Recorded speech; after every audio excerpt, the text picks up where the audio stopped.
오신 관객 여러분께 인사 먼저 해주실까요? 네, 안녕하세요. 전선미라고 합니다. 반갑습니다. 다 아시겠지만 연기하시는 분입니다. 성함만 이렇게 얘기를 하셔가지고 본격적으로 시작하기 전에요. 스크린에 지금 QR코드 떠 있는데 촬영하시면 오늘 오픈 카카오 채팅방 창으로 입장하실 수 있습니다. 오늘은 관객 질문을 마이크 릴레이 하지 않고요. 오픈 카카오 채팅방에 남겨주신 내용들을 바탕으로 진행하기 때문에 혹시 들려주시고 싶은 감상이 있으신 분이나 질문하고 싶으신 내용이 있으시면 오픈 카카오 채팅방에 남겨주시면 제가 함께 취합해서 보면서 이야기 나누도록 하겠습니다. 일단 간단한 얘기부터 한번 해볼게요. 명절 잘 보내셨어요? 명절이 지난 지 얼마 안 되긴 했지만 정말 간단하네요. 그쵸? 네, 명절 저는 저희 집은 항상 어릴 때부터 이렇게 명절을 명절답게 보내지 않는 편이라서 그냥 같이 밥 한 끼 먹고 집에 왔습니다. 제가 진짜 원하는 명절의 풍경인데 너무 진심이 느껴졌어요. 너무너무 원하는 명절 풍경을 보내고 오셨군요. 네, 영화 얘기 시작하겠습니다. 센티멘탈밸리로 기대하시는 분들 많으셨죠? 어떤 영화인지 궁금해하시는 분들도 많이 있으셨을 것 같은데요. 지난해 칸 영화제부터 그랑프리를 수상하면서 심사위원 대상을 수상하면서 도대체 또 사랑할 땐 누구나 취하게 된다의 콤비가 어떤 작품으로 영화를 만들었는가를 궁금하셨을 것 같아요. 올해 아카데미 시상식에서도 지금 작품상, 여우주연상, 그리고 여우, 나무, 조연상 등을 포함해서 9개 부문의 후보작으로 또 올랐기 때문에 상이 사실 영화의 성과를 말하는 모든 것은 아니지만 또 이 영화가 어떠한 결과를 차지할 것인가도 이목이 좀 집중되는 기간이기도 한데요. 일단 영화 어떻게 보셨어요? 저는 손희 배우가 굉장히 이입하면서 볼만한 영화일 거라고 생각했는데 맞아요. 저 사실 제가 혼자 영화를 보러 다니는 걸 좋아하면서부터 항상 제 취향이었거든요. 그린라이트 이러면서 가져오는 영화. 그래서 당연히 취향이겠지라고 생각했고, 그리고 칸 영화제 이후에 어떤 영화들이 있는지 들었을 때부터 너무 궁금했어요. 일단 다시 같이 작업을 하는 것도 기대가 됐고, 또 이런 가족 간의 이야기라는 것도 궁금했고, 근데 역시나 제가 기대한 것보다 저는 훨씬 더 좋았어요. 그래서 오늘 저는 이 여운이 계속 남아있었어서 오늘 극장에 계신 관객분들이 뭔가 지금 좋은 마음이실 것 같다는 기대를 좀 안고 온 것 같아요. 아까 제가 뜬금없이 명절 이야기를 물어본 이유는 저는 언론시사회를 통해 영화를 보잖아요. 그래서 명절 전에 이 영화를 본 거예요. 그래서 좀 느낌이 달랐어요. 그래서 명절을 맞이하는 어떤 저의 태도의 변화를 일으킨 영화랄까? 그래서 이번엔 싸우지 말자. 이런 마음을 가지고 명절을 보냈던 기억이 있어서 어쨌든 가족 이야기라고 하는 게 우리랑 가장 가까운 이야기인 동시에 그것이 또 각각의 소우주인 덕분에 이렇게 다른 가족이 있다니 혹은 그렇게 다른 가족임에도 불구하고 이렇게 보편적인 어떤 감상이 나에게 주어지다니 라고 바라보게 되는 그 불가문의 집단이 바로 가족인 것 같은데요. 오늘 그 가족의 이야기를 포함해서 좀 디테일한 내용들을 차차 나눠보도록 하고요. 그런데 배우로서는 너무 공포스러운 순간이 초반에 있지 않아요? 물론 그게 연극 무대이긴 하지만 공황 때문에 무대에 올라가지 못하고 연기를 하기 직전에 너무 큰 압박감을 느끼는 장면이 나오잖아요. 그 장면을 수업을 하셨어요? 연기라는 사람이 보면 좀 힘들 수도 있을 것 같은 장면이라고 생각했는데 저 그렇게까지 큰 자아를 가지고 보지 않았던 저 사람은 엄청난 배우인데 저는 그냥 관객이니까 그냥 본 것 같은데요? 배우로서의 자아를 내려놓고 하지만 어쩔 수 없이 배우로서의 자아를 이입할 수밖에 없는 순간들도 있었을 텐데 차차 이야기를 나눠보도록 하고요. 그 공황 때문에 무대에 올라가지 못하는 장면 얘기를 제가 잠깐 언급을 한 김에 들려드릴 이야기는 요아킨 트리에 감독은 항상 에스케포그트라는 각본가와 함께 공동 각본 작업을 주로 하는데요. 두 사람이 만든 작품을 연극으로 올린다라는 설정에 새로 만들어진 극이에요. 이게 이름이 노라이기 때문에 입센에 뭐 인연의 집을 모티프로 한 연극인가를 많이들 생각하시겠지만 그건 아니고 두 사람이 작업을 할 때 1700년대 노르웨이에서 화역당한 마지막 마녀회에 대한 이야기를 재해석한 어떤 연극을 상상하면서 만들어진 이야기라고 합니다. 요아킨 트리에 감독 한국에서도 굉장히 팬들에게 많은 영화로 알려진 감독이긴 한데요. 레나테 레인스베라는 배우와 또 잇따른 작업으로도 이 영화를 기대를 많이 하셨을 것 같아요. 제 기억에는 소니 배우가 이전에 이 두 사람의 작업을 삼육체도 굉장히 좋아하셨던 걸로 기억이 되는데 레인스베라는 배우를 두고 사실상 시작한 작업이잖아요. 그래서 나의 장점 그리고 나의 취약점, 내 카메라에 담겼던 얼굴 이런 것을 너무 잘 아는 감독과 작업한다는 게 배우 입장에서는 어떨까라는 생각하게 되더라고요. 저는 너무 부러웠어요. 뭐랄까, 저는 현장에서 배우가 자유로울 수 있는데 연출자와 나 사이의 신뢰가 가장 큰 요소라고 생각하거든요. 그래서 이렇게 나를 잘 알고 정말 나의 약점까지 잘 아는 사람이라면, 왜냐면 일단 우린 한 편이라는 전제가 있잖아요. 같은 영화를 만들어야 하니까 저 사람이 내 약점을 이용해 먹진 않을 테고, 그럼 나를 가장 잘 아는 사람이라는 사실이 나를 안심하게 만드는 게 있을 것 같고, 그리고 비밀스러운 그런 욕심도 생길 것 같아요. 그게 다가 아니라는 거 보여주고 싶은 마음도 들고, 그냥 서로한테도 되게 좋은 도전일 수 있을 것 같아서 너무 행복했을 것 같아요. 그럼 이전에 이 두 사람의 작업과 비교해서 연출이라든지 연기의 측면에서 조금 달라졌다고 생각되는 지점도 혹시 있었어요? 저는 막 되게 다르다고 느끼진 않았는데요. 저는 요아킨 트리에 감독이 어떤 보는 사람이 그 인물에 되게 동일시할 수 있게 만드는 연출을 잘 한다고 느꼈거든요. 그래서 근데 그 방식이 사랑할 땐 누구나 최악이 된다일 때는 뭔가 그 사람의 속마음을 말로나 표정으로 하는 게 아니라 그냥 그 시퀀스가 나도 모르게 그 사람의 머릿속과 그 사람의 감정 상태와 동화되게 만드는 그런 연출들이 많았다고 생각을 하는데, 이번에는 그거랑은 좀 달랐던 것 같긴 해요. 그래서 이번에 뭐랄까, 어떤 걸 보여주겠다는 생각이 없이 한 것처럼 그냥 이 사람들이 여기 존재하는 걸 최대한 개인적인 이야기로 솔직하게 그려낸 덕분에 뭔가 모두가 동일시할 수 있는 보편적인 얘기가 된 것 같은 느낌이었거든요. 왜 누가 그런 얘기 하지 않았나요? 가장 개인적인 이야기가 가장 자기적인 것이다. 그래서 그런 부분이 방식은 되게 다른데 이 사람은 이런 거에 되게 특출난 연출이구나 하는 생각을 했던 것 같아요. 저는 그게 가장 먼저 생각나더라고요. 지난해 칸에서 그랑프리를 수상했을 때 그 경쟁 부문 상영작을 하면 그 모든 감독과 제작진과 배우들이 공식 기자회견을 갔는데 온라인으로도 요즘은 생중계가 되기 때문에 관객 여러분들도 그 기자회견들을 보실 수 있죠. 근데 그때 엘르페닌이 여기서 레이첼을 연기한 배우가 요아킨 트리의 여름이라고 써있는 그 티셔츠를 입고 기자회견에 등장을 했는데, 여기에 그 앞선 레퍼런스의 사연은 그 유명 뮤지션 중에 찰리 XCX라는 뮤지션이 있잖아요. 그 분이 앨범을 새로 내면서 브레서머라는 말을 만들어내고 코첼라에서 그걸 공연한 것을 패러디한 방식의 엘르페닌의 어떤 나름의 오마주였던 것이에요. 그런데 저 다른 이야기도 알아요. 네. 제가 어제 그 유튜브 자동 자막을 이용해서 열심히 이 팀의 보셨다고. GV 영상들을 막 봤거든요. 근데 요아킨 트리에 감독이 극장에서 영화를 보는 경험을 사람들이 계속 했으면 좋겠다. 그걸 요아킨의 서머라고 부르고 싶다. 근데 엘르펜이었나? 요아킴의 서머 이제 없어지고 있어요 막 이래요. 그러니까 그럼 요아킴 윈터라도 괜찮으니까 계속 해달라고 그런 얘기를 하더라고요. 그리고 맞아요.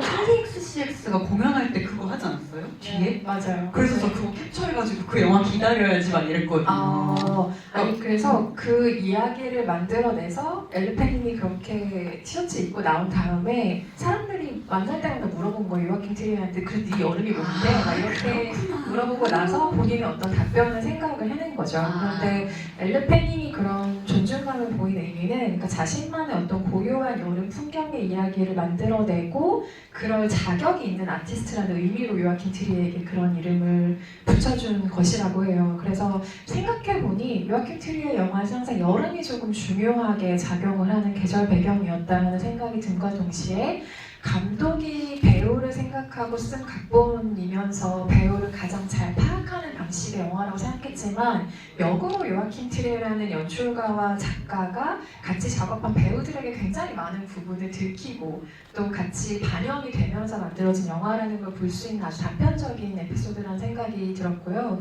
저는 이번 영화는 배우들에게 더 이상 가까이 갈 수 없을 정도로 깊숙하게 다가간 영화라는 인상을 받았는데 이번에 요아킴 트리의 작업 방식에 대해 처음 알게 된 것은 카메라를 찍을 때 모니터를 안 보는 감독이라는 걸 이번에 알게 됐어요. 보통 영화 현장이라고 하는 건 더 잘 아시겠지만 카메라의 촬영 감독이 현장에서 배우들에게 다가가고 혹은 어떤 찍어야 될 대상에 다가가고 감독이나 스크립터들은 모니터 뒤에 앉아 있잖아요. 그러니까 사실상 연기가 벌어지고 있는 상황과는 좀 떨어져 있는 곳에서 이 연기를 모니터를 통해 보게 되죠. 그런데 요아킴 트리에 감독은 항상 촬영 감독 옆에 앉아 있대요. 그래서 카메라에 가장 가까운 곳에서 배우들의 얼굴을 들여다보는 거죠. 그래서 아마도 사소한 디테일까지 포착하기 위해 그 자리를 택한 것이 아닌가라는 생각이 드는데 스텔란 스카스가드, 그러니까 여기서 구스타프를 연기했던 배우는 그 행동을 배우들의 얼굴을 향한 집착적일 정도다라는 표현을 쓰기도 했는데 그 사람이 향하는 관심사가 대사를 어떻게 발음하느냐가 아니라 배우들의 얼굴에서 지금 어떤 일이 벌어지고 있는가에 대한 관심을 가지고 있는 감독이다라는 이야기를 하고 있어요. 그래서 아마도 그것을 포착하기 위한 디테일한 집착이 이 영화의 어떤 정서를 만들어내고 있지 않나? 배우들에게 더없이 가까이 다가가고 있는 영화라는 인상을 주지 않나라는 느낌을 받았고요. 저 그와 관련한 얘기를 본 게 있는데 감독님이 그 리허설을 하는데 리허설을 하고 나서 이제 배우들도 사람이니까 뭔가 그들 사이에 그런 공기라던가 뉘앙스들이 있을 거 아니에요. 그래서 그런 거를 바탕으로 꼭 대본을 수정을 한대요. 그래서 그렇게 이 배우들이 조금이나마 계속 묻어나는 씬을 결국은 촬영을 하게 되는 거죠. 그러니까 여러모로 되게 진짜로 가까웠던 촬영이었던 것 같아요. 그런 것 같아요. 그래서 왜 그렇게 하느냐는 질문도 요아킴 트리에게 정말 많이 받았을 거 아니에요. 왜 모니터를 안 보세요? 왜 카메라 앞에 앉아 있나요? 라는 질문에 감독의 항변은 배우들의 연기를 볼 때 나를 봐주세요. 내가 지금 당신이 만든 이야기를 이렇게 연기하고 있답니다. 라는 의도가 느껴지는 게 조금 싫을 때가 있다는 거죠. 그래서 그 의도를 좀 걷어내기 위해서 일부러 카메라 옆에 앉아있는다는 표현을 감독이 쓰기도 하더라고요. 그리고 또 하나 이 영화에 이르러 조금 달라진 면이라고 느꼈던 건 이것은 동의하시는 분도 있고 동의하지 않는 분도 있으실 것 같아요. 기존의 요아킴 트리에 영화를 보신 분들이라면 저는 이 영화가 요아킴 트리에가 자기식의 판타지를 가장 벗어난 영화라고 느꼈어요. 이를테면 여기 계신 분들이 가장 많이 보셨을 만한 전작은 산후체니까 그걸 예로 들어보면 현실적인 이야기지만 중간에 판타지 장면이 하나 있죠. 그러니까 주인공이 르네테 레이스베가 연기한 여자가 구 남친을 떠나서 새로운 남친으로 삼고 싶은 남자에게 달려가는 장면이 있잖아요.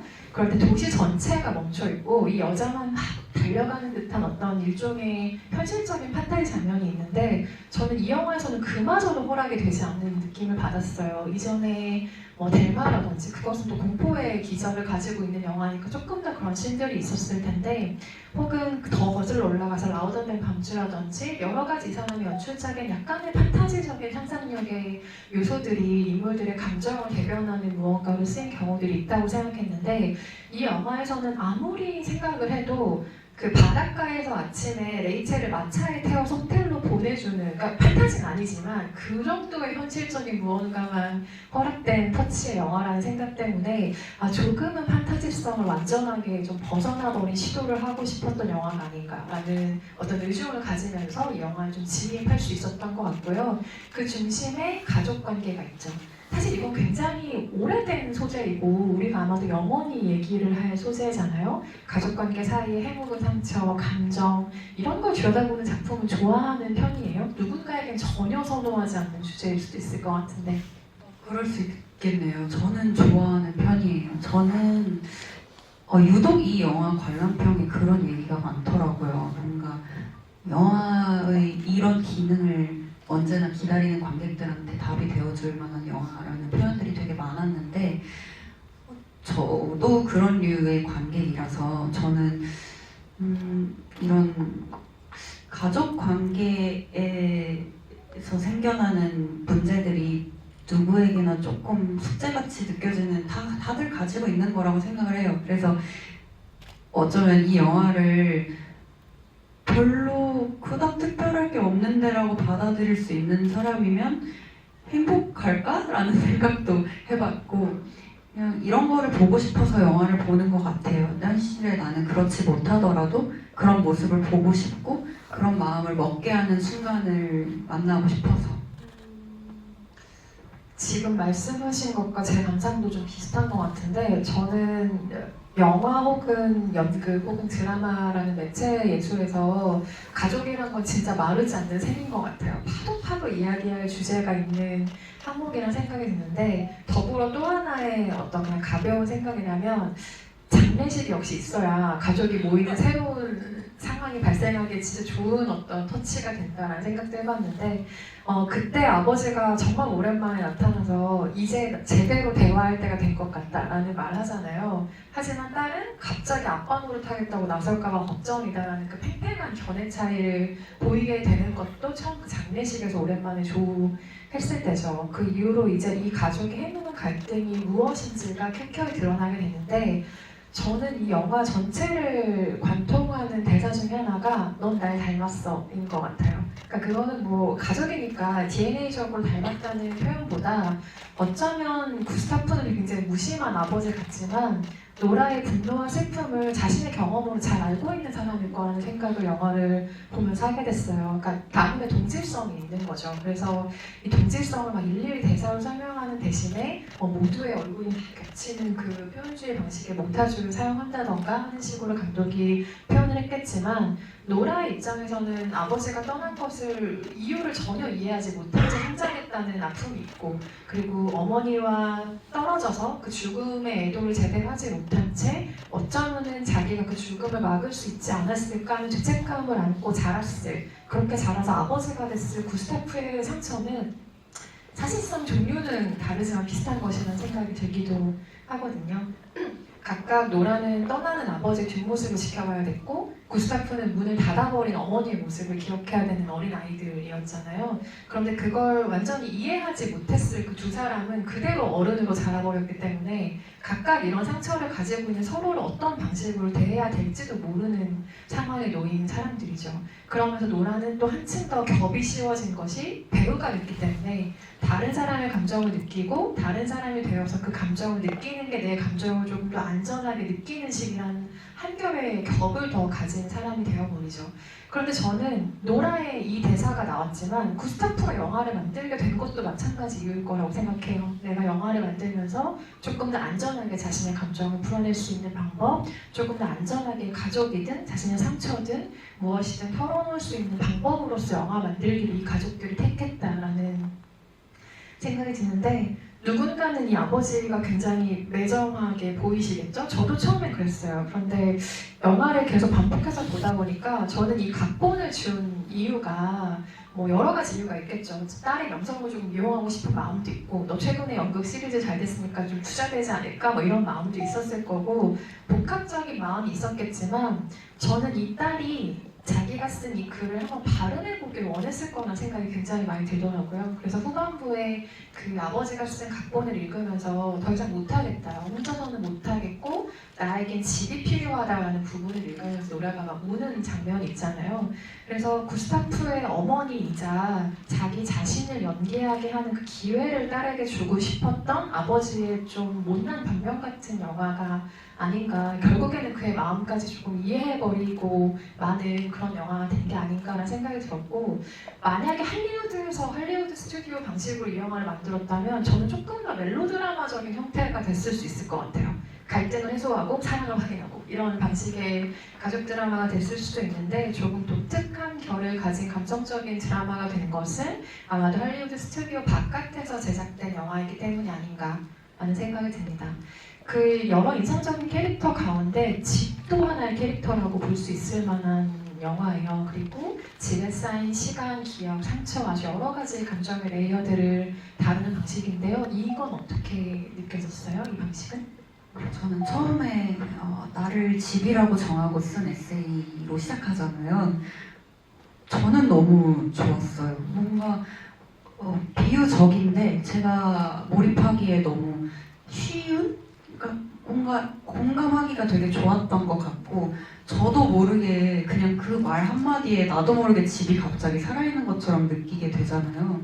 근데 저는 그런 게 좀 싫을 때도 있는 게, 뭐 괜히 토이스토리 같은 거 보고 나면 집에서 물건들한테 미안해지는 기분이 들잖아요. 근데 집이라고 하니까 또 집한테도 조금 미안하기도 하고 그랬던 것 같아요. 그리고 근데 이 가족의 일원으로 집이라는 걸 선택한 게 저는 그 부분에서 고스트 스토리도 생각이 났거든요. 그러니까 집이 바라보기에는 이들의 인생이 정말 짧은 시간이고 생각보다 해지고 뭐 상하고 하는 것들이 많겠지만 굉장히 오랜 시간을 살아내는 거잖아요, 집은. 그래서 어떻게 보면 그냥 그 집이라는 존재를 생각하면서 이 영화를 끝까지 보고 났을 때, 이들이 필요하다고 말하는 그 집은 사실은 이 물성 있는 형태의 집은 아니잖아요.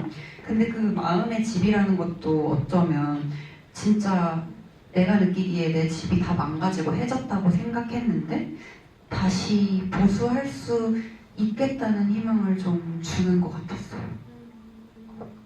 그 에세이 되게 창의적인 방식이라고 생각하지 않았어요? 그러니까 한국에서 정규교육을 받고 자란 사람들은 아마도 그런 과제를 했을 가능성이 진짜 없는, 만약에 저런 과제를 받고 수행하는 어린이로 내가 자랐다면 지금보다 좀 훌륭한 어린이가 되지 않을까? 막 이런 생각을 하기도 했고, 왜냐면 이건 문화적인 배경이 완전히 다르기 때문인 것 같아요. 저는 하다못해 그 에세이를 부러워하는 걸 넘어서 어떤 것도 이 영화에 약간의 부러움을 느꼈냐면, 여기서 그 집의 역사를 얘기할 때 고조 할아버지가 돌아가신 방에서 할머니가 태어났고 이후에 부모님이 침실로 쓰던 방, 그러니까 각 세대의 기억과 온갖 일들이 일어났던 대상으로서 집을 이야기하잖아요. 그런데 한국은 낡은 집을 그대로 두지 않잖아요. 대부분 재건축, 그리고 대부분 아파트 키즈일 텐데, 그렇게 자라난 세대가 이런 이야기를 상상할 수 있을까? 이런 대상이 없는데, 이런 집이 없고 이런 도시가 없고 이런 과제를 해보지 않은 우리가 어떻게 이런 이야기를 상상할 수 있을까 하는 좀 막연한 부러움 같은 것도 솔직히 이 영화를 보고 느꼈던 것 같고요.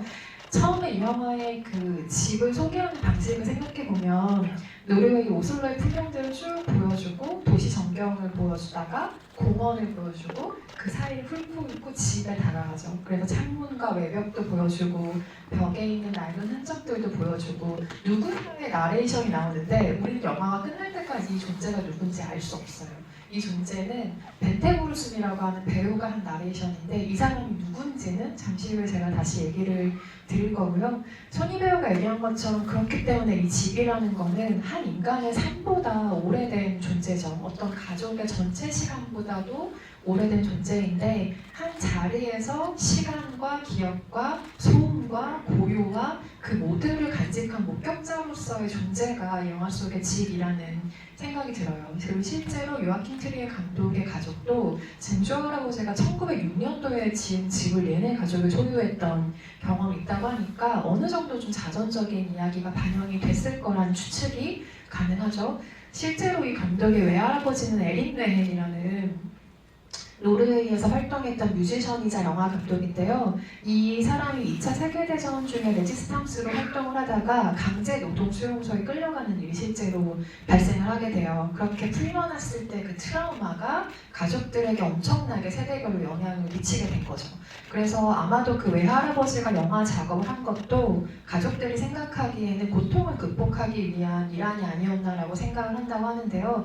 그래서 할아버지가 만들었던 사냥이라는 영화에 출연했던 배우를 이 영화의 나레이터로 쓴 겁니다. 벤테 브루슨이라고 하는 할아버지 영화에 출연했던 배우에게 나레이션을 맡기게 되는데요. 그러니까 이것은 외할아버지의 존재를 손자인 요아킴 티리의 영화에 간접적으로 좀 불러오는 방식인 거죠. 마치 구스타프가 딸과 손자를 자기 영화에 출연시키는 것처럼 좀 이렇게 이전 세대의 무언가, 다음 세대의 무언가를 좀 가져오는 방식의 영화 만들기가 된 것인데요. 집이라는 공간이 가장 신기한 거는 저는 그거 같아요. 같은 공간인데 이 공간 안에서 서로 다른 감정이 가지고 있다는 것. 집 자체에 대한 감정도 그럴 것이고 집 안에 살아가는 사람들도 그럴 텐데요. 여기에 영원한 우리에게 풀리지 않는 난제 하나가 더 붙죠. 같은 부모에게 자랐는데 형제 자매는 왜 이리 다른가라는 어떤 영원한 난제가 발현되기도 하는데 아버지에게는 개인적으로 이 집이 구스타프에게는 어린 시절의 트라우마를 극복하고 감독으로서는 명성을 되찾을 공간의 기능을 하기도 하죠. 자녀들에게는 부재와 상처와 물음표로 영원히 남아버린 공백의 공간이기도 합니다. 그래서 같은 장소이기 때문에 같은 감정이 발생하는 것이 아니라 서로 다른 감정이 발생을 하죠.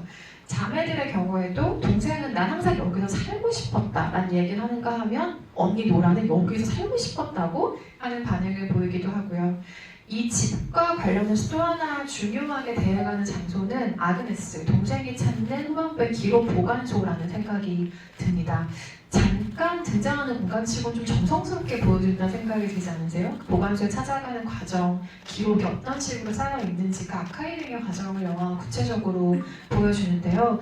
여러 역사와 시간이 적층된 공간이라는 점에서 집과의 기록 보관소는 동일한 가치를 지닌다는 생각이 듭니다. 차이가 있다면 집처럼 주관적인 기억이 쌓인 공간이 아니라 역사적인 객관적인 기록의 공간이라는 차이점이 있겠죠. 그리고 집과 기록 보관소, 이 모든 것을 포함하는 공간성은 이 영화 속에 나오는 캐릭터들의 직업을 확장한다면 결국 등장인물들을 위한 무대로서의 기능을 가지고 있기도 합니다. 이 로케이션은 두 각본가가, 그러니까 요아킴 트리에와 공동 각본가가 각본을 쓸 때 매물로 운 좋게 나왔던 건물이라고 합니다. 20세기 노르웨이 건축 양식을 그대로 가지고 있는 집이었다고 하고요. 이 실제 집에서 촬영을 하기도 하고 집과 똑같은 것을 스튜디오에 지어놓고 여러 세대별로 이 집이 어떻게 변형되어 갔는가를 하나하나 미술로 만들어내면서 촬영을 했다고 하는데요. 실제 이 로케이션이 좋았던 이유 중에 하나는 요아킴 트리의 집에서 5분 거리였다고 합니다. 그래서 영화를 찍으면서 딸들과 아침 식사를 하고 저녁에는 재워줄 수 있는 최적의 촬영 환경을 감독으로서는 맞이한 셈이기도 하죠. 그래서 스튜디오에서 네.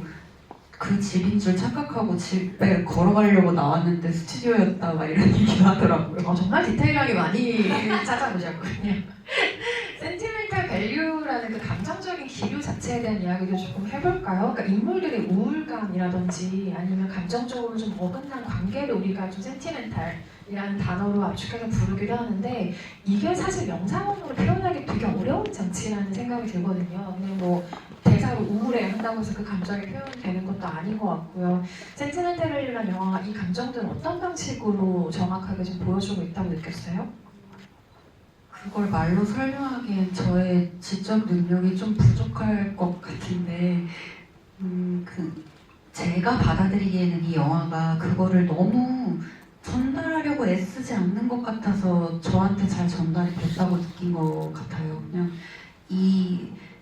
서로 같은 걸 서로 다른 모양으로 받아들인 세 사람이 그거를 안고 살아가는 그냥 그 하루하루를 보는 것만으로 짐작할 수 있게 만든 것 같아요. 그 사람들의 마음 안에 뭐가 있는지. 그래서 오히려 정말 사람하고 친해지듯이 한두 번 봐서는 모르겠던 이 우울감이 뭐 있다고 해도 어느 정도인지 모르겠고 얼마나 크고 무거운 건지 몰랐던 걸 이 사람의 하루들이 더 쌓이면서 아, 내 생각보다 크구나, 깊구나 하는 걸 알게 만드는 연출이었어서 저는 그게 좋았어요. 저도 비슷한 감정이었던 것 같아요. 왜냐면 이건 요아킨 트리의 영화를 볼 때마다 항상 느끼는 비슷한 감정인데 감정, 그러니까 이 상황에 일어났던 어떤 팍 튀는 감정보다 이 사람들이 겪어왔던 과거 혹은 지금까지 기억에 남기는 잔여물이 있잖아요. 그 잔여물로서의 형태를 구체적으로 들여다보는데 조금 더 관심이 있는 감독 작가가 아닌가라는 생각이 늘 들었고요. 저는 그래서 너무 신기한 게 어떻게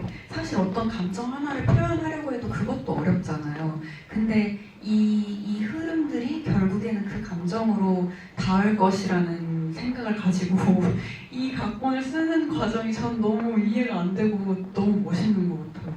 추측해 보건데 역으로 접근하지 않을까요? 그러니까 이 감정을 이야기하고 싶긴 한데 이걸 설명해야 되니까 어떤 이야기들을 덧붙이고 사연을 생각하고 이런 과정을 겪는 게 아닐까요?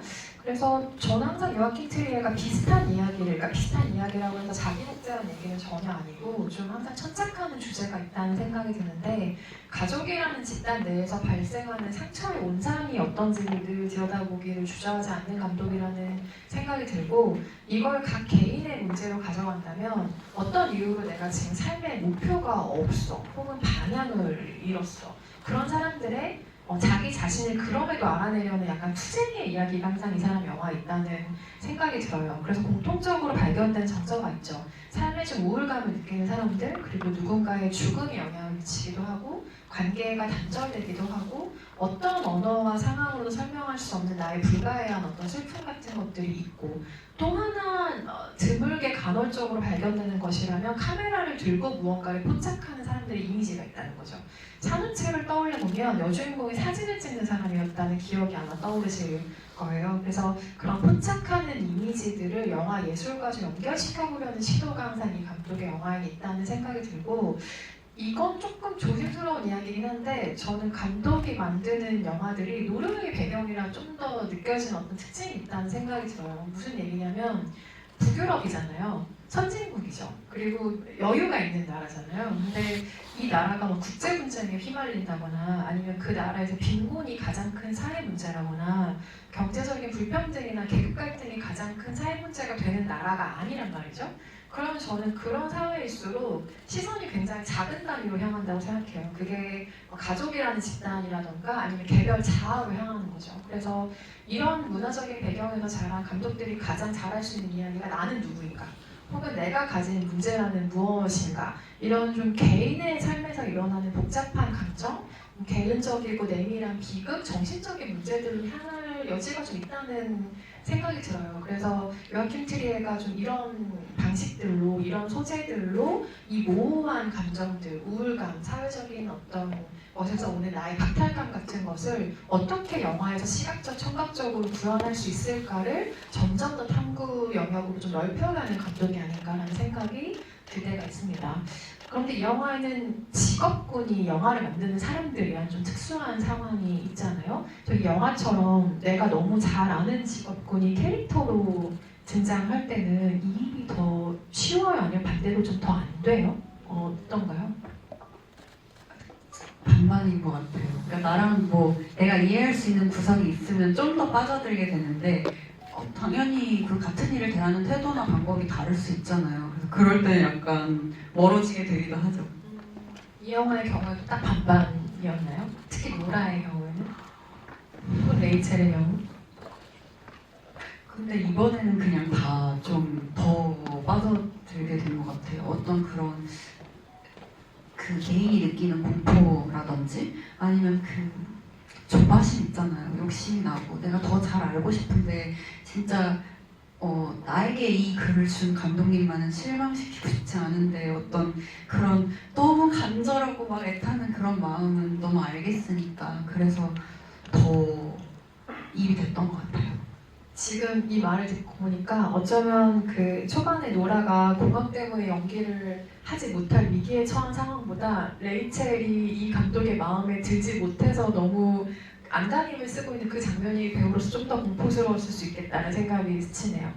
저는 그랬던 것 같아요. 오히려 그리고 뭐랄까 거기가 너무 커다란 극장이기도 해서 그게 제가 느끼기에는 단순히 배우로서의 캐릭터를 보이지 않고 뭐랄까 인생에서 나와 내가 마주하는 다른 사람들, 세상을 대하는 것처럼도 보였거든요. 그래서 그게 그냥 너무 어려운 사람으로도 저는 왠지 모르게 읽혔던 것 같은데 레이첼은 그냥 정말 1대1 대화에서 솔직하게 얘기를 하니까 더 좀 가깝게 와닿았던 것 같아요. 그러면 영화 속 가족의 상황을 개인에 투영한다면 어떤 답변이 들려줄지 좀 궁금한데, 영화 속 가족의 상황이 나의 상황이라면 아버지와 나의 과거를 대하는 태도가 언니에 가까울까? 언니 노라에 가까울까? 아니면 동생 아그네스에 가까울까? 어떤 반응에 더 가까울까 궁금해지죠? 일단 현실적인 포지션은 언니이기는 하죠. 네. 언니죠. 근데 제가 요즘 그 인터넷 세상에서 보면 인터넷 세상이요? 유튜브 이런 데서 이거 뭐라고 해야 돼요? 온라인? 온라인 그런 데서 보면 저랑은 너무 다른 뭐랄까 막 아지들의 특성, 뭐 첫째들이 이래 뭐 이런 얘기를 봤을 때 저희 집이랑은 완전 다르거든요. 첫째들이 그런다는 거예요. 가만히 앉아서 가져올 때까지 기다리고 막 이렇게 한대요. 그리고 너 이거 이쁘다 이러면 줄까 동생들이 이런다고. 아닌데 나는 그랬거든요. 그래서 진짜 가족마다 이 첫째와 둘째의 역할이 다 다르구나라고 생각을 했는데 저는 이 영화를 보고는 이렇게 놀랐던 것 같아요. 너무 비슷하다고 느끼는 장면이 있었어요. 뭐 전체적으로는 다를 수 있겠지만 어쨌든 제가 느끼기로는 또 동생 입장은 어떨지 모르죠. 근데 제가 느끼기로는 저는 특히나 아빠를 향해서 어땠을 것 같냐고 하면 저는 노라인 것 같아요.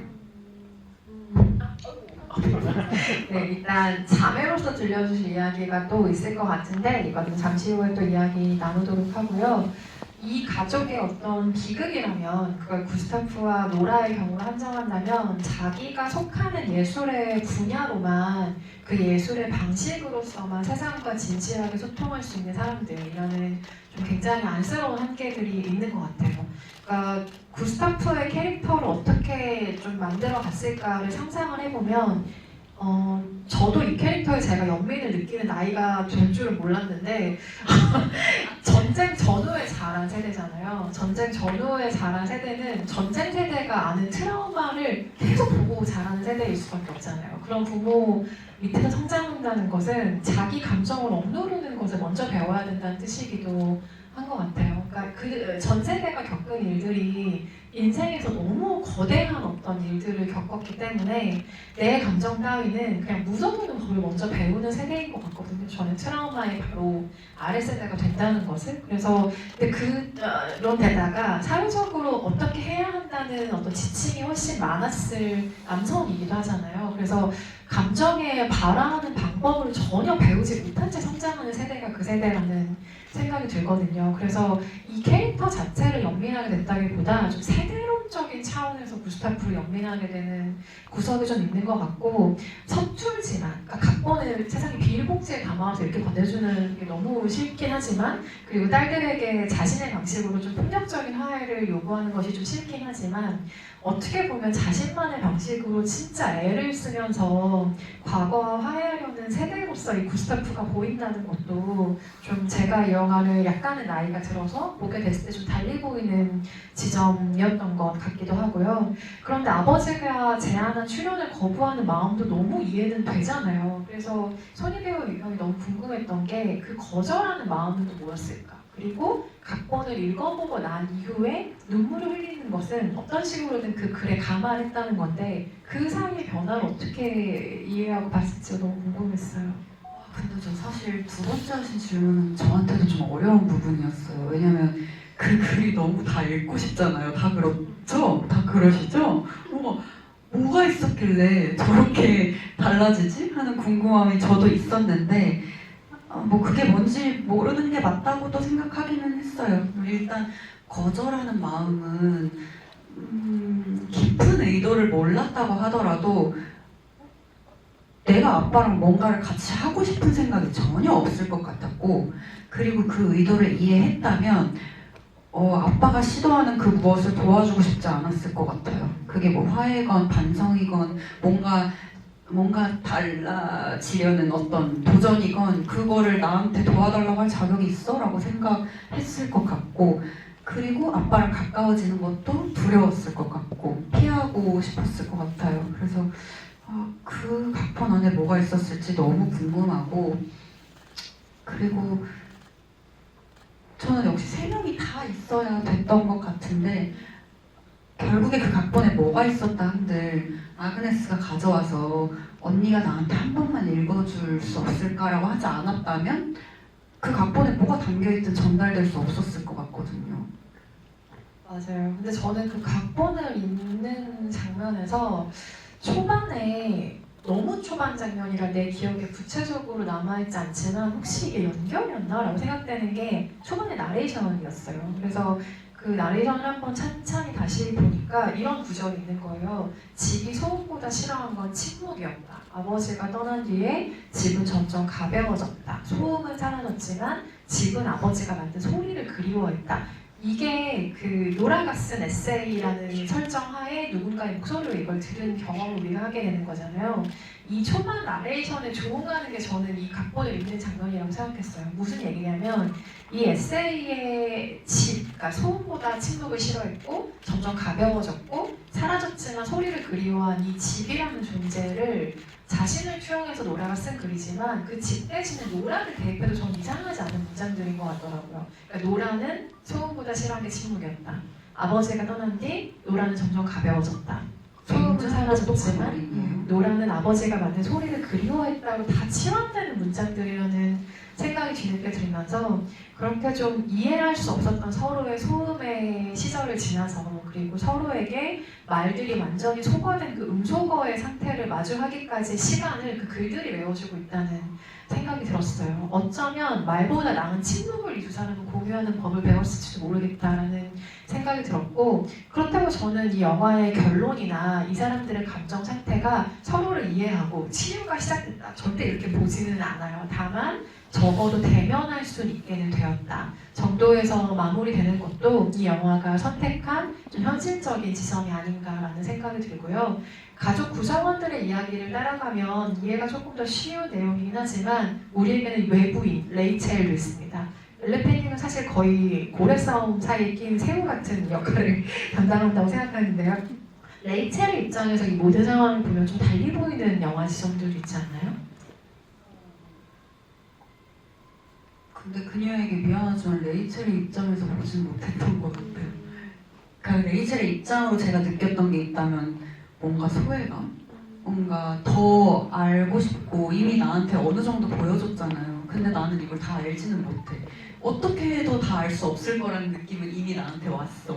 그래서 되게 패배감이 들기도 하고 그랬을 것 같다는 생각을 했어요. 레이첼 입장에서 어떤 걸 느끼셨어요? 저는 진짜 그냥 성숙한 사람이란 생각을 많이 했어요. 레이첼이 이 가족과 다르게 이 가족은 성숙한 방식으로 대화를 하지 못해서 혹은 시간의 간극을 메우지 못해서 서로 보지 않는 방식, 삐드는 방식을 선택하는데 이 가족의 이야기에 자기가 뛰어들었다고 생각한 이상 최선으로 이 가족에 녹아들려는 노력을 하잖아요. 이 딸처럼 연기하려고 이 레이첼이 연기하는 순간이 저는 이 영화에서 굉장히 가슴 아픈 순간 중에 하나라고 생각을 하는데 그럼에도 불구하고 나는 이 가족의 이야기를 절대 내 식으로 체화할 수 없어를 감독님 저를 왜 이용하셨어요? 라고 얘기하는 게 아니라 이렇게 성숙한 언어로 이야기할 줄 아는 사람이라는 점에서 이 가족이 갖지 못한 대화의 방식을 유일하게 가지고 있는 사람이라는 생각도 들었고 요아킴 트리의 영화를 항상 이야기할 때 가장 많이 언급되는 감독의 이름 중에 하나가 인마르 베리만이라 생각이 드는데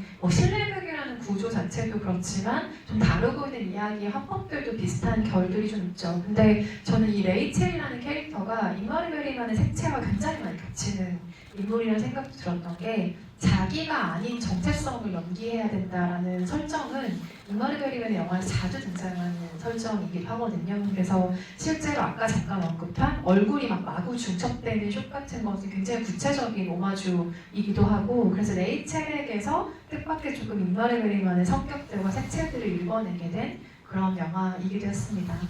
그렇다면 감정적으로 가장 이입했던 인물이 누군지 궁금한데 역시 노라일까요?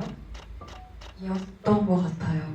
왜냐면 저는 제가 느끼기엔 아그네스 너무 이상적인 인물인 것 같은데 그래서 두 배우가 그런 얘기를 나누기도 하더라고요. 노라는 되게 단점투성이인데 아그네스는 단점이 없다 하니까 그 아그네스 배우가 있을 거다라고 얘기를 하는데 너무 완벽하게 안아주는 사람이었던 것 같아서 거기에 동화될 수는 없었던 것 같고 좀 노라에 이입하긴 했던 것 같아요. 그리고 아까 레이첼 얘기를 했을 때 그런 생각도 했어요. 그 대화라는 게 정말 말 말고 침묵으로만 또 전달이 되는 것도 있잖아요. 그리고 이 대화를 하는 주체가 나와 어떤 관계이냐에 따라서 절대 불가능한 대화들이 있는 것 같아요. 그래서 이게 레이첼이 외부인이어야만 할 수 있는 대화가 있는 거죠. 그래서 왜 안 될까 참 안타깝기도 하고 여기에 이렇게 당사자가 될 수는 없는 사람만이 이걸 풀어낼 수 있나 하는 생각도 했던 것 같아요. 그런가 하면 자매 관계에는 너무나 이입하면서 당연히 보셨겠죠? 저는 그냥 영화나 판타지로서만 볼 수밖에 없는 영역인데 너무 저는 똑같은 대화를 한 적이 있었어요, 동생이랑. 그래서 너무 깜짝 놀랐어요, 영화를 보다가. 너는 어떻게 그럴 수 있어? 나는 언니가 있었잖아. 그런 얘기를. 그리고 저도 항상 어릴 때부터 언니가 갖고 싶었거든요. 그래서 아빠가 노라랑 더 멀고 그리고 노라를 더 이해하는 것 같아요. 그 누군가 나를 안정시켜줄 사람이 없었던 존재들이 느끼는 불안감이라든지 그런 그 공포에 짓눌리는 감각을 아그네스는 갖고 있지 않으니까 그래서 저는 더 노라한테 이입했던 것 같고 그리고 그냥 뭐랄까 영화에서 이거를 다 같이 느꼈는지는 모르겠는데 제가 느꼈던 건 아그네스가 그런 말을 할 때 갑자기 어린 노라가 보이는 것 같은 거예요. 얼마나 안간힘을 써서 이 동생을 안전하다고 느끼게 해주고 싶었을까. 그래서 더 너무 안쓰럽고 너무 애탔던 것 같아요, 보면서.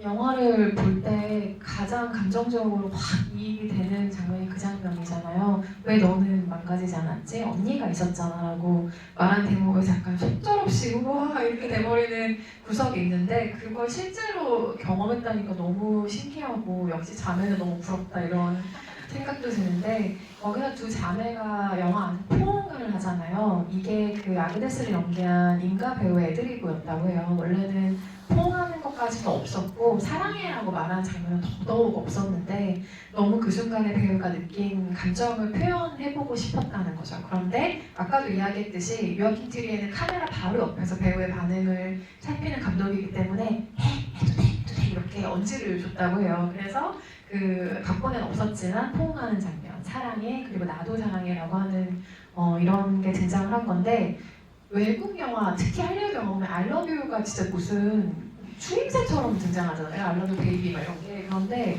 의외로 북유럽 영화에서는 사랑이라는 말이 진짜 흔한 말이 아니거든요. 잘 안 나오는 대사예요. 그래서 아마도 이 배우가 그 순간에 자기가 왜 이런 대사를 떠올렸을까 싶을 정도로 좀 낯선 어감의 단어였을 텐데 그런 거 영화에 아주 자연스럽게 쓸 수 있었을 만한 장면을 만나는 것도 이 배우들에게 굉장히 축복 같은 순간이 아니었을까라는 생각이 들기도 하네요. 그래서 배우들이 자랑을 많이 하더라고요. 너무 잘하죠. 네, 작업을. 함께한 작업에 대한 그 기쁜 소회를 엄청 많이 얘기하는데 그런 것 같아요. 정말 쌍방의 신뢰가 엄청 붙어야만 가능한 왜 그런 게 있다 하잖아요. 영화를 만들면서는 마법 같은 순간이 있다고. 근데 그런 걸 선물을 받으려면 이 모두가 그 서로를 믿고 의지하고 응원하는 마음이 기초 공사여서 이게 되게 튼튼했다는 걸 너무 느낀 것 같아요. 그 이야기를 듣고.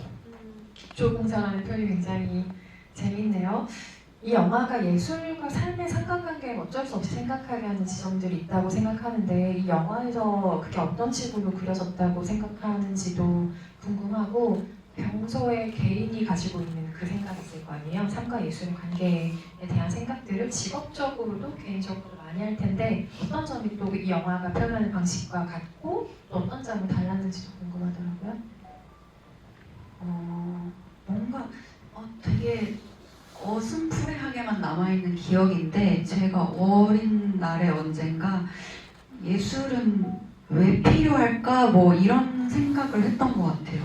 근데 그때 누군가가 저한테 말씀을 좀 힌트를 주셨었는데 그게 누군지도 어떤 이야기였는지도 기억이 나지 않고 그래서 제가 횡단보도를 건너가면서 아 그래서 예술이 필요하구나 하고 생각을 했던 것만 기억이 나요. 근데 그때 제가 느꼈던 건 그냥 그런 얘기 하셨던 것 같아요. 의식주만큼 필요한 거라고 예술이.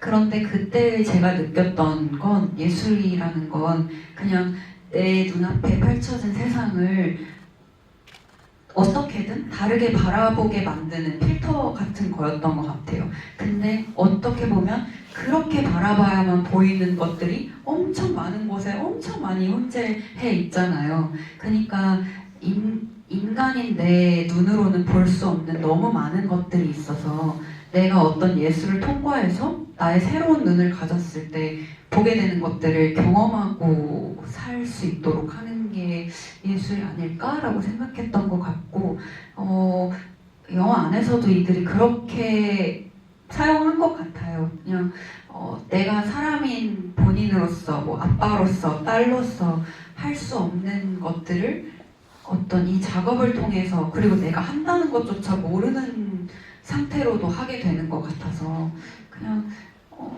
참 말로 설명이 잘 안 되는 것 같아요. 설명 잘 하셨는데요. 저도 공감하는 내용이고요. 그리고 기본적으로 저는 그 예술, 그러니까 좁혀서 영화라고 생각을 한다면 우리가 말씀하신 것처럼 신이 아닌 이상, 눈이 너무 넓지 않은 이상 나의 삶 이외의 것을 사실 잘 보지 못하잖아요. 그런데 적어도 영화를 보는 시간만큼은 그리고 영화를 보고 있는 이 영화관이라는 장소 안에서만큼은 저는 이해 안 되는 캐릭터를 위해 우리가 최선의 인내심을 발휘한다고 생각하거든요. 만약에 실제로 똑같이 현실의 구스타프가 있다고 하면 내 눈앞에 있다고 하면 장담하는데 여러분 영화를 보는 상황처럼 구스타프를 이해하지 않으실걸요? 제가 그렇거든요. 그래서 영화에서 캐릭터를 이해하는 방식대로 이 캐릭터의 마음을 알려는 노력만큼 현실 세계에 내가 그 마음을 발휘한다면 진짜 좋은 세상이 될 텐데 왜 그게 안 되는지 모르겠어요. 근데 어쨌든 그런 식으로 내가 아닌 타인의 삶을 이해해보려는 노력은 저는 보는 사람의 영혼에 어떤 식으로든 영향을 미친다고 믿어요. 영혼이 굉장히 풍성해지고 깊어지는 경험일 거예요. 상처받는 경험이긴 하겠지만 이게 그 레이첼에 대해서 얘기했을 때처럼 이게 외부인일 때에만 가능한 어떤 마음의 여유 공간이 있잖아요.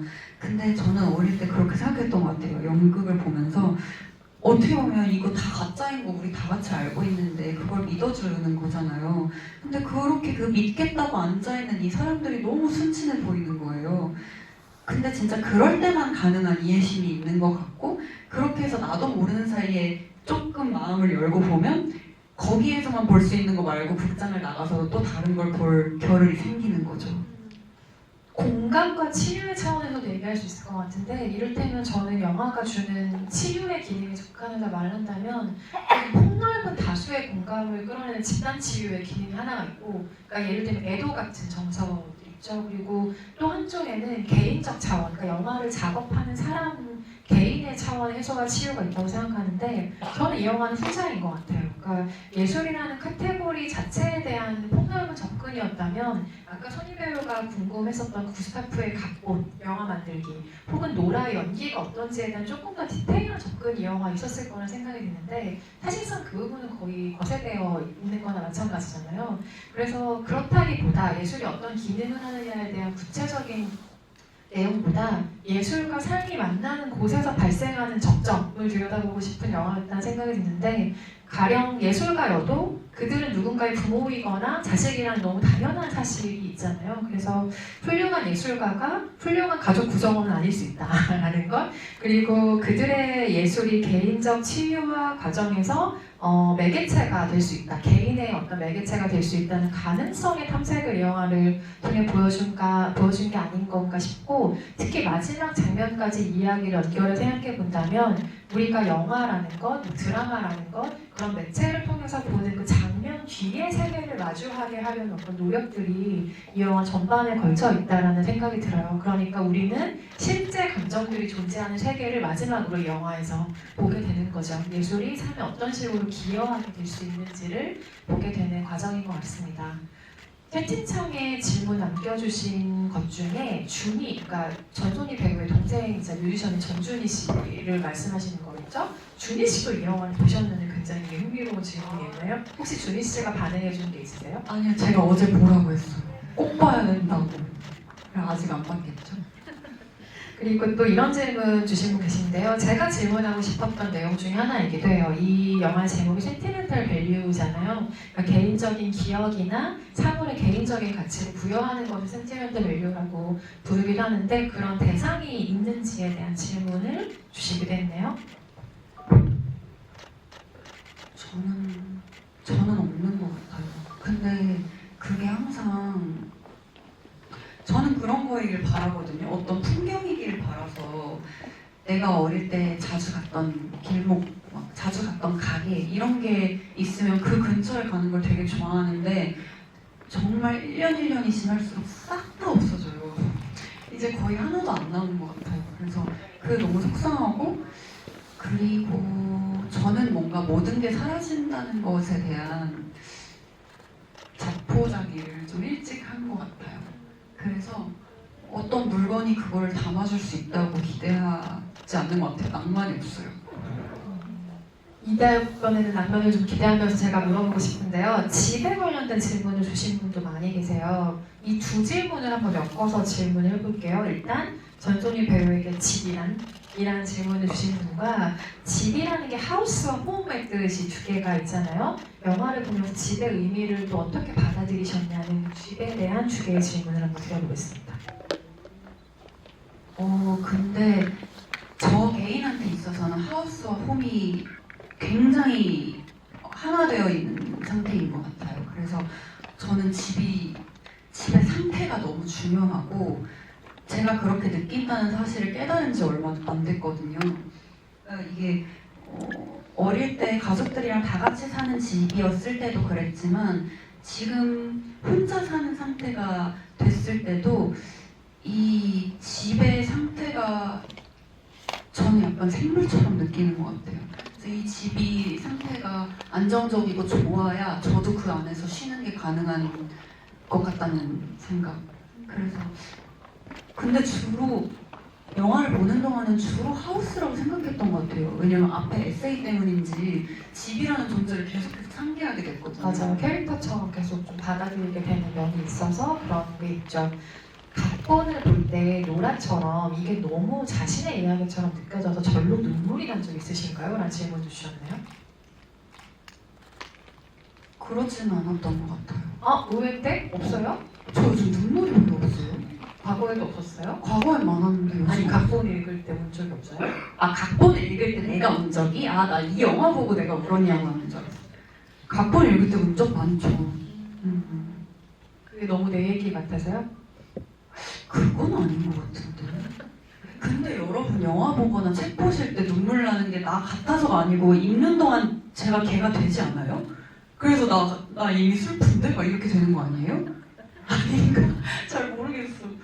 전 그랬던 것 같아요. 나 같아서가 아니라 그냥 내가 걔가 되어가면서 읽고 있다 보니까 그게 약간 동화된 것 같아요.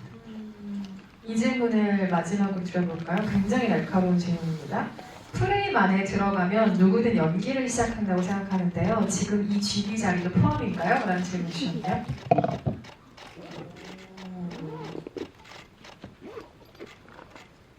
그렇죠. 안 하고 싶어요. 근데 제 생각에 그걸 정말 안 할 수 있는 사람이 있다면 스스로를 굉장히 긍정하고 있는 사람일 것 같아요. 왜냐면 이 사실은 바꿀 수 없잖아요. 이 많은 시선들이 있다는 사실. 그 앞에서 얼마나 스스로 없을 수 있느냐가 그걸 가능하게 만들지 않을까라고 생각합니다. 참고로 저도 연기합니다. 굉장히 똑똑한 척하는 캐릭터를 항상 연기하고 있다는 생각이 듭니다. 아까 제가 그 마지막 장면에 대한 언급을 잠깐 했는데 채팅방에도 관련한 질문이 올라와 있어서 끝인사 들려주시면서 마지막 장면에 대한 소회도 같이 녹여서 끝인사 들려주시면 어떨까 싶어요. 마지막 장면은 어떻게 이 부녀가 눈을 마주치면서 대화 없이 끝내는 이 영화의 마지막이 어땠는지 의견 들려주시고 또 인사도 전해주세요. 어려운데요.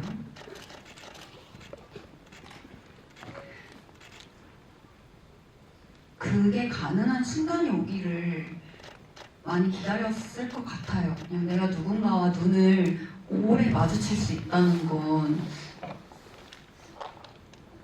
말로 다 설명할 수는 없지만 여러 가지 조건이 필요한 것 같거든요. 그래서 그게 가능해졌다는 사실이 말씀하신 것처럼 이 치유가 완벽히 완료됐다고 할 수는 없겠지만 출발을 한 것 같은 느낌이 확 와닿아서 그게 좋았던 것 같아요. 오히려 이게 정말 완성형으로 끝났다면 좀 싫었을 것 같은 느낌? 그래서 이렇게 시작할게 하는 느낌이어서 저는 되게 상쾌하게 영화를 끝냈던 것 같고 그래서 좋았어요.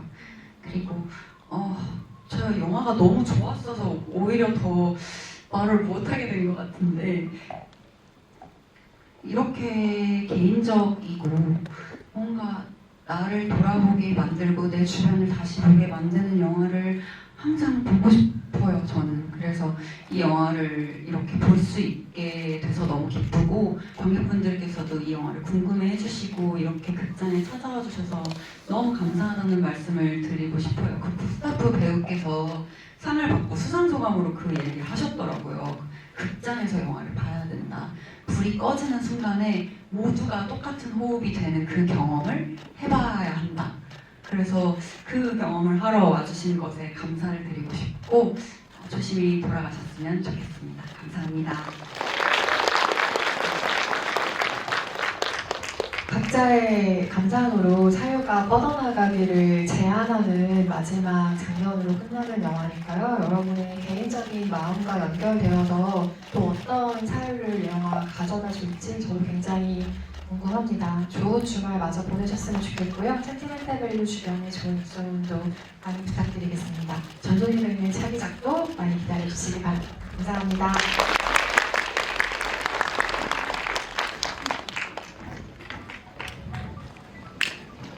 관객분들 배우님